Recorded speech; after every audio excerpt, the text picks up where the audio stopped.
Quand le sport ne tient qu'à quelques fils, il vaut mieux ne pas les emmêler. Les lignes, ouais, sont le danger pour pas... Si elles sont prises dans une jambe ou un bras et que le vent repart, on risque d'être enficelé avec les lignes. Donc c'est le danger. Ouais. En quelques années, cette nouvelle pratique a conquis les amateurs de sport nautique. Mais comme tout nouveau sport, le kitesurf comporte des risques.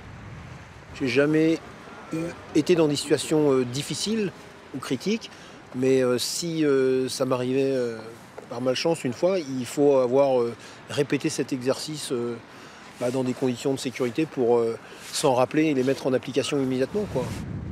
Les lignes qui tiennent le surfeur et sa voile peuvent être un danger en cas de chute. Les débutants ont rarement le bon réflexe, celui de surveiller ces lignes pour ne pas être entravés dans ses mouvements.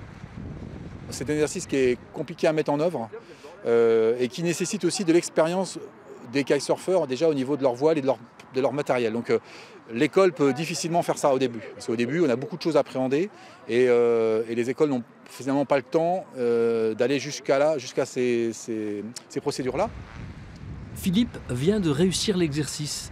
Il est parvenu à sortir de l'eau par ses propres moyens. C'était le but de la formation. On y arrive.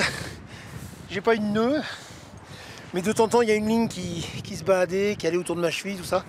Donc il faut en permanence vérifier que les 4 lignes sont bien dans la main. On se rend compte tout de suite de ce que c'est. Dans des conditions, pas école, mais réelles, donc plus difficiles. Cette formation était une première pour l'association de kitesurf de Houlgate, mais certainement pas une dernière.